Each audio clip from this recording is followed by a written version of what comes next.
partager la parole du Seigneur. Je vous invite à faire une lecture dans l'évangile de Luc, Luc au chapitre 9, du verset 57 au verset 62.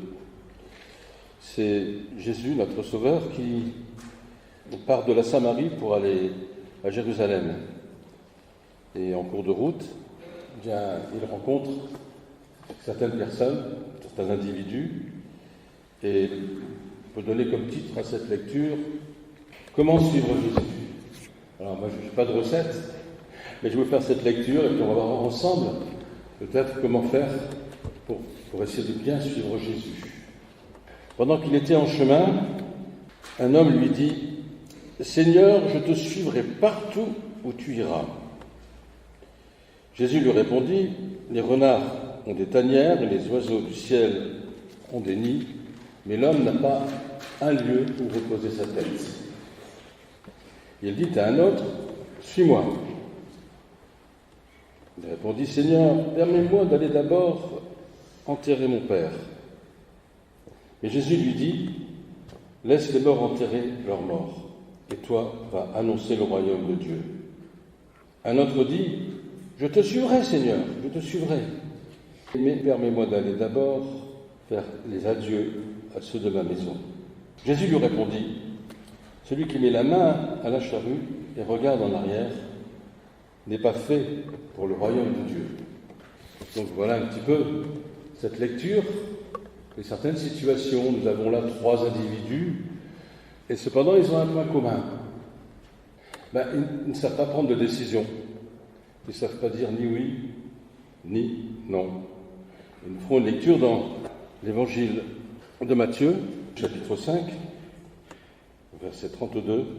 « Que votre parole soit oui pour oui, non pour non.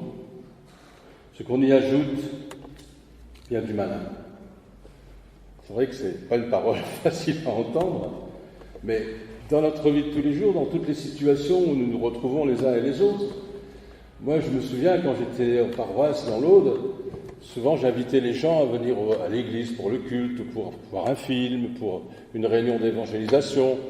Ils me disaient toujours oui, oui, oui, mais ils venaient jamais. Ils venaient jamais. En fait, ils disaient oui, mais au fond c'était non. C'était une façon d'échapper à dire non. Enfin, c'était pas, en fait, leur oui était non. Et souvent on dit oui, mais en fait c'est non. On pense le contraire. Là, vous me suivez, ça va ? Hein ? Souvent on dit ah ben oui, oui, oui, puis bon. C'est pour se débarrasser de la personne. Et on dit non au fond de nous-mêmes. Que votre oui soit oui, que votre non soit non. Et c'est vrai que quand c'est des élections, il faut mettre un papier, et puis on dit non à l'un et on dit oui à l'autre. Puis dans la vie, il y a des décisions à prendre parfois. C'est des décisions très sensibles. Si lors de votre mariage, vous commencez à dire peut-être bac oui, peut-être bac non. Vous savez d'où ça vient, de quelle région ? De Normandie. Peut-être bac oui, peut-être bac non. J'avais un beau-frère qui me disait toujours « Ah, moi, je suis là, je suis pas là. Je dis ça, je dis rien. » On se mouille pas. Alors, que votre oui soit oui, que votre non soit non. Et ces choses sont claires. Tout ce qu'on y ajoute, c'est peut-être bien du malin. C'est pas facile de prendre des décisions. Si on ne réfléchit pas suffisamment avant, on va vers les problèmes parfois. Mais c'est important de prendre des décisions. Et c'est vrai que le jour où on dit non, c'est pas toujours bien reçu par les autres. Ah, celui-là, il dit toujours non, il a un mauvais caractère, il est ronchon, jamais il est d'accord, c'est toujours non. Ah oui, mais des fois c'est non. Mais je préfère que ça soit oui, pour tout le monde. Tout le temps où on dit oui, tout va bien, tout le monde est content. On essaie de ne pas faire d'histoire. Il faut mettre un petit peu d'huile dans les... Vous voyez ce que je veux dire ? Dans l'engrenage. Il faut éviter les problèmes, surtout. Mais c'est vrai qu'il faut les éviter, les problèmes. Si on dit oui, il n'y a pas de problème.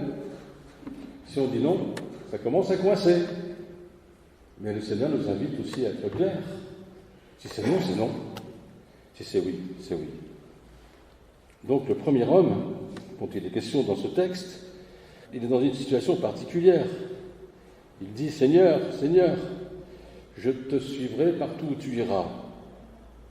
Et le Seigneur lui répond clairement, les oiseaux du ciel ont des nids, les renards ont des tanières.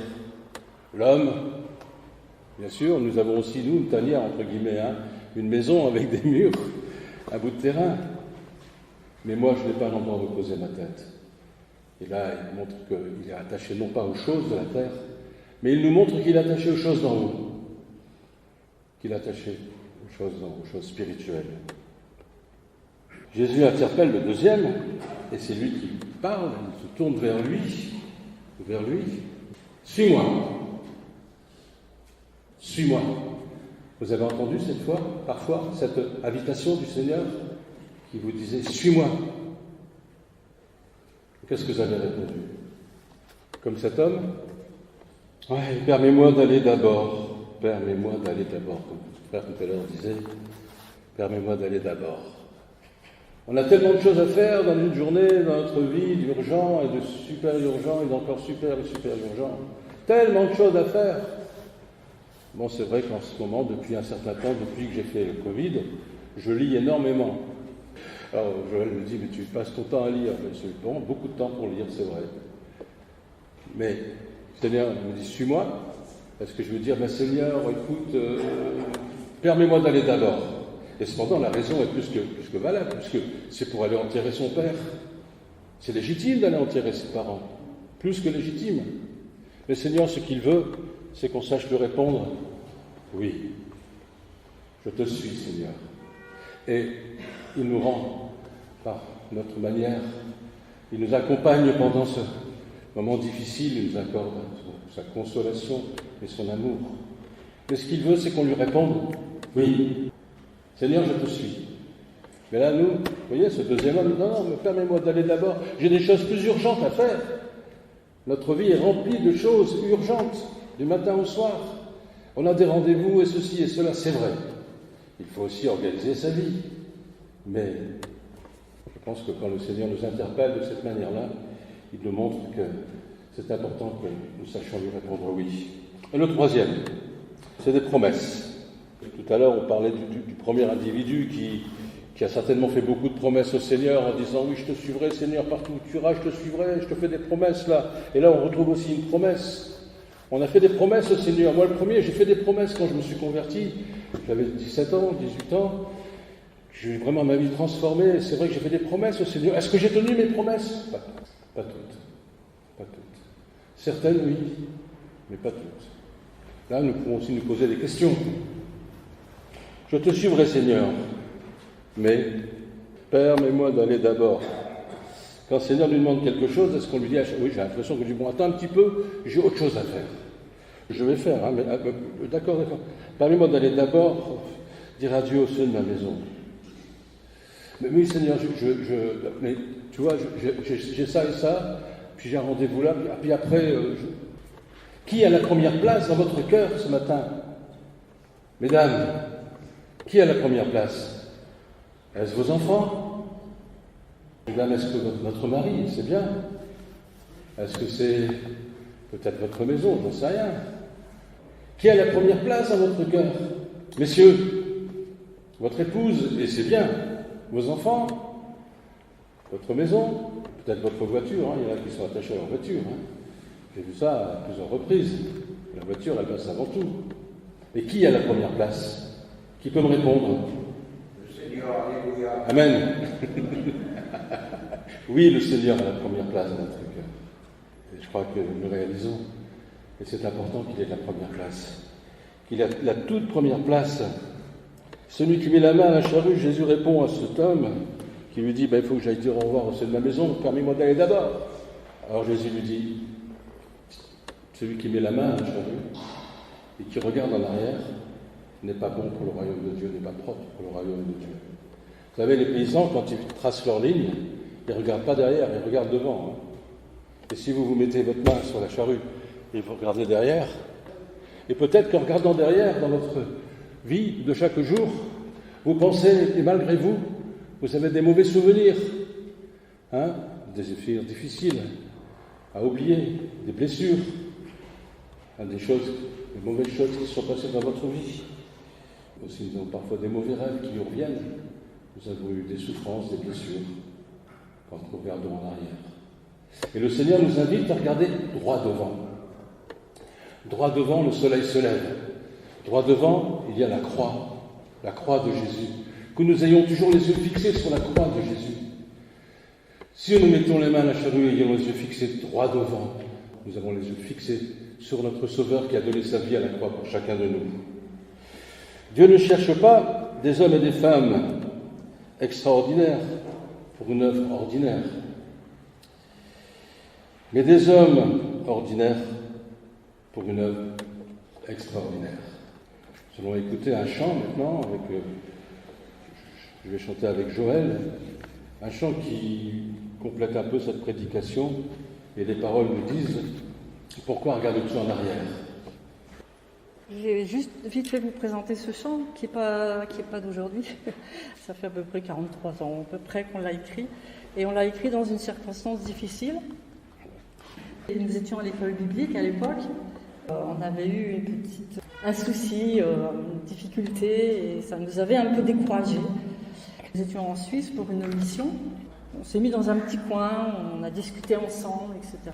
Et puis on s'est souvenu que le Seigneur nous avait appelés. Et on s'est dit, on ne va pas lâcher parce que quelqu'un nous décourage, ou quelqu'un nous juge, ou nous critique, ou quoi que ce soit. J'ai pris ma guitare, on a pris un papier, et on a écrit ce chant. Il est venu comme ça, tout seul. Et le soir même, dans une grande salle, je ne sais pas, il y avait à peu près 500, 600 personnes, on l'a chanté. On s'est dit, après tout, on l'a reçu, on va le donner. Et quand on a eu terminé de le chanter, après la réunion, on a une dame qui est venue vers nous et qui nous a dit, ça c'est l'histoire de toute vie. Je regarde toujours derrière et je ne m'en sors pas. Et aujourd'hui, j'ai compris qu'il faut que j'aille devant, droit devant. Et que je ne regarde pas derrière, autour de moi, mais il faut que j'aille droit devant, avec le Seigneur et sa grâce. 1, 2, 3.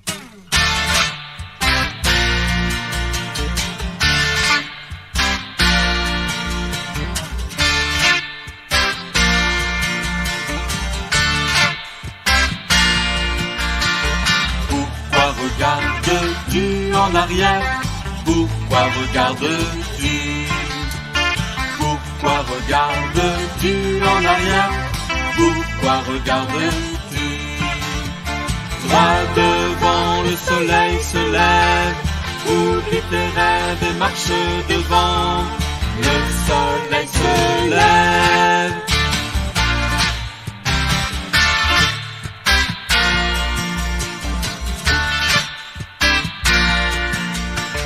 Pourquoi regardes-tu en arrière?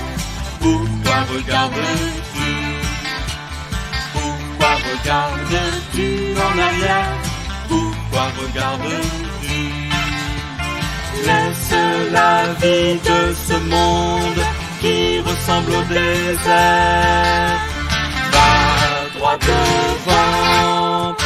Va droit devant.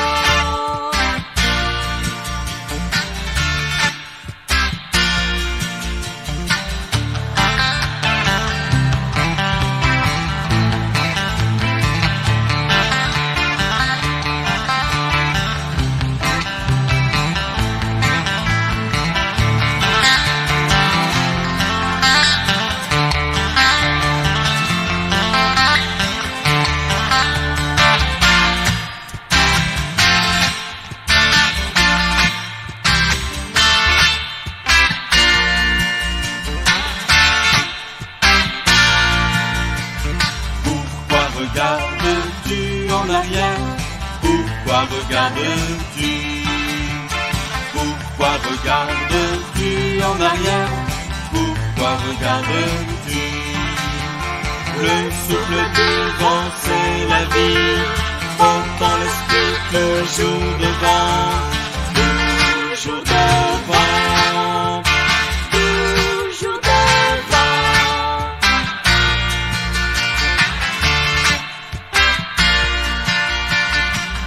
Regarde plus à toi-même, regarde à l'Éternel. Il t'a fait don de Jésus-Christ, du Saint-Esprit. regarde plus à toi-même, regarde à l'Éternel. Il t'a fait don de